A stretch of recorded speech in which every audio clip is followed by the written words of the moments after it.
Earth signs, tignan po natin kung ano ang mensahe para sa'yo ngayong araw. Keep in mind po na ito ay general reading lamang, so hindi po lahat ay makaka-relate.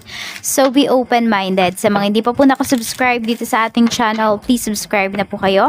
And palike na din po ng ating video. At sa mga nais pong mag-avail ng ating private readings, Lucky Stones and Amulet, makikita nyo po yung link sa description box below. Tarot Intentions by Aliana Reyes. Okay? Tignan po natin kung ano ang mensahe para sa'yo. Spirit Guide, mensahe po natin. Tignan natin. Ano po ang mensahe natin for Earth Signs? We have cassette.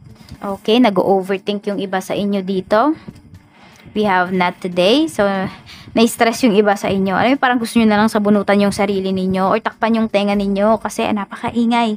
Pwede po napakaingay ng paligid. Yung iba sa inyo, pwedeng may nagme-meditate dito, nagko-concentrate yung iba sa inyo, baka may nagre-review, pero sobrang ingay ng paligid. Di kayo makapag muni-muni. Ayan. So, we have falling in love. We have kisses. So, may nanggugulo yata sa'yo dito. Pero ayaw mo munang magpagulo dito sa taong to.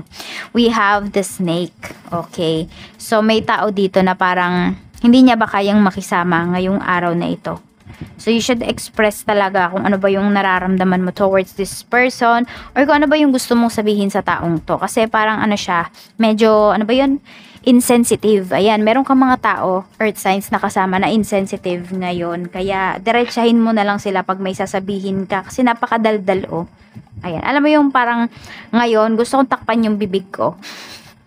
Ganun yung nafe-feel ko. Ayan, baka ganyan yung gusto mong gawin dun sa mga kasamahan mo sa trabaho or mga kasamahan mo, yung mga taong nasa paligid mo ngayon. Gusto mo nang takpan yung bibig nila kasi napakaingay.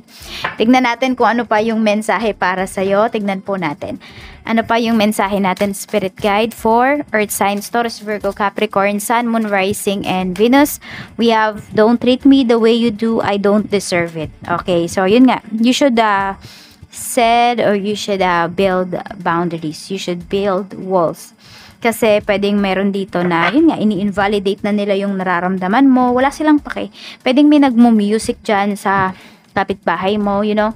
Parang ang aga-aga ba? Or it's getting late na. Pero, ayan, ako, music pa rin ang music. You know, wala kang katahimikan dito. So, tignan natin kung ano pa yung mensahe para sa'yo. Spirit guide or baka may nanakit sa'yo dito emotionally.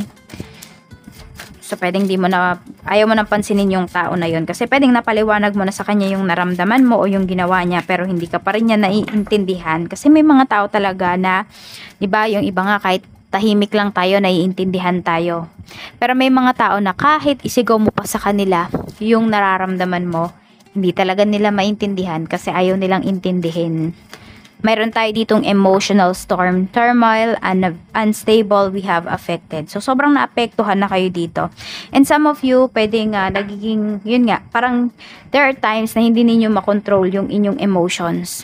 Sobrang ano na din kayo, parang natotoxica na talaga kayo pagdating dito. Ewan ko ba, parang may gustong sumigaw. Alam mo yun, parang feeling frustrated. Yun yung nakikita ko dito. Parang nagkapatong-patong ba yung problems ng iba sa inyo. Tignan natin kung ano pa yung mensahe. Spirit Guide, ano pa po ang mensahe natin kay Earth Signs, Taurus, Virgo, Capricorn, Sun, Moon, Rising, and Venus. Tignan po natin. Spirit Guide, ano pa yung mensahe natin? Pagdating ito sa trabaho, we have Two of Earth. Ayan. So, napakaseryoso ninyo ngayon. Kaya din siguro marami dito ayaw nyong magpaabala.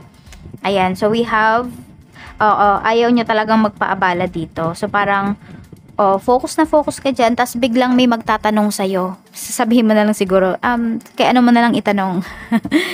Oo, dito, tingnan natin. Sobrang tahimik nyo ngayon pagdating dito sa work. Sobrang focus din at the same time. Sa negosyo naman po, we have Justice and we have Nine of Water. So, may mga unfulfilled pa kayo dito, task ngayong araw na to pagdating sa inyong negosyo. So, talagang gusto nyo maging productive, but some of you, pwedeng hindi kayo inspired or motivated naman na magtrabaho or na kumilos. Ayan. So, feeling ninyo, madami pa kayo talagang cups na i-fill dito pagdating sa inyong negosyo. Ayan po. Happy naman yung iba sa inyo. Kaya lang kasi parang yung tina-target nyo talaga, yun yung hindi nyo pa nare-reach. Kaya somehow is medyo nadi-disappoint yung iba sa inyo. Pero nandun pa rin naman, nalalaban kayo ng patas. Hindi naman kayo nawawalan ng pag-asa dito. Basta alam mo din naman kasi yung negosyo mo. 'Di ba? Alam mo yung nilalaro mo. Earth signs. Tignan natin pagdating naman sa pera, kamusta naman? Spirit guide, kamusta naman po ang pera ni Earth signs? So, meron tayo ditong King of Fire, pero nakabaliktad kasi siya. At meron tayo ditong 8 of Earth, okay? So, hindi kayo masyado nakakapag-focus pagdating sa money ninyo. Meron nga dito, nagugulat na lang kayo, wala na pala kayong pera. So, siguro by now, you should start write down mo yung mga expenses mo for today or yung expenses mo araw-araw.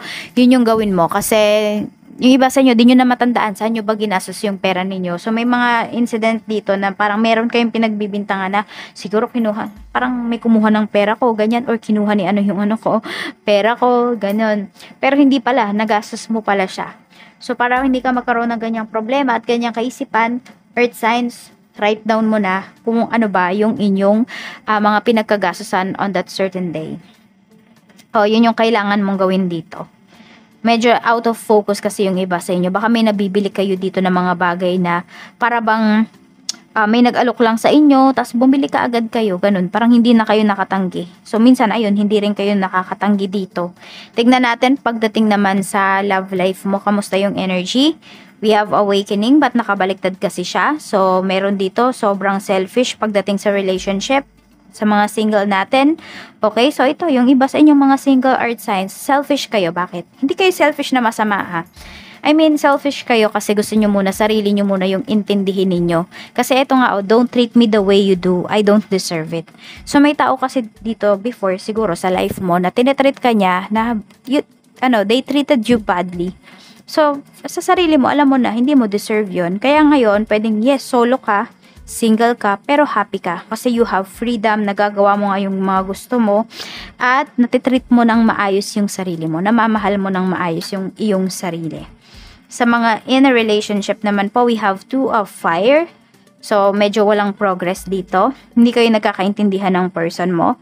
Pwedeng may pagtatalo po ngayong araw na ito. And nakikita ko din kasi pwedeng pag nag-uusap kayo, oo lang ng oo tong person mo. Wala siya masyado talagang sabihin natin plans pagdating sa inyong dalawa. Kaya kung makikita mo, tango lang siya ng tango. O kaya basta lagi ka lang niyang sinasang-ayunan na hindi nga siya kumukontra sa'yo. Or baliktad naman, baka naman kontra siya ng kontra sa'yo. Earth signs. Kasi wala talaga siyang plano. Hindi ka lang niya madiretsa. 8 of Air pagdating naman po sa inyong mga mag-asawa. So, meron tayo dito. Ayan. Medyo nasa toxic relationship, marriage yung iba sa inyo. So, tignan nyo, parang tinitignan ninyo. Hanggang saan na lang ba yung limit mo? Meron dito malapit ng sumuko. Kasi nga, ayan, don't treat me the way you do. I don't deserve it. So, yun, parang hindi na ba kayo nagkakasundo? Purong mali mo na lang ba yung nakikita ng asawa mo? So, yung iba sa inyo, may self-doubt na kayo dito. Parang pinagdududahan nyo na yung inyong sarili. Yung mga narcissist kasi, o yung mga nag-gaslight, ganyan yung ginagawa nila eh. 'Di ba? Wala ka namang ginagawang masama pero ikaw yung sisisihin nila. So ngayon magtatanong ka sa sarili mo, ako ba yung may ginawa? So pwedeng yung iba sa inyo, yung asawa ninyo gaslighter. Parang teka, ako nga ba yung may pagkakamali? Ay oo nga, kasalanan ko. So 'di ba? Yun na lang yung gagawin mo, yun na lang masasabi mo sa sarili mo kasi you're confused na eh. 'Di ba? Alam mo sa sarili mo, yes. Pero kasi ganun yung sinasabi niya sa'yo, pinanghihinaan ka ng loob. E yung iba kasi sa inyo, hindi ko lang alam, earth signs, kung meron ba kayong work. Minsan kasi kapag yun nga, kaya din kayo nag-i-stay dito sa relationship, sa marriage, kasi nakadepende kayo dun sa person ninyo. So, alam mo yun, wala kayong pupuntahan. Yun yung maiisip mo kagad eh. Wala akong pupuntahan pag umalis ako. Ganito, ganyan. Pero if you have kasi money, diba, hindi kayo aabot sa point na to. So, ayan, puro pagtitiis yung pinapakita dito para sa your earth signs. It's up to you kung magtitiis ka pa rin ba hanggang ngayon or magsasalita ka na ba dito. Sasagutin mo na ba yung person mo? We have number 8, 15, and number 12. Yan po yung inyong lucky numbers. Maraming salamat po and see you again on my next video. Bye, earth signs!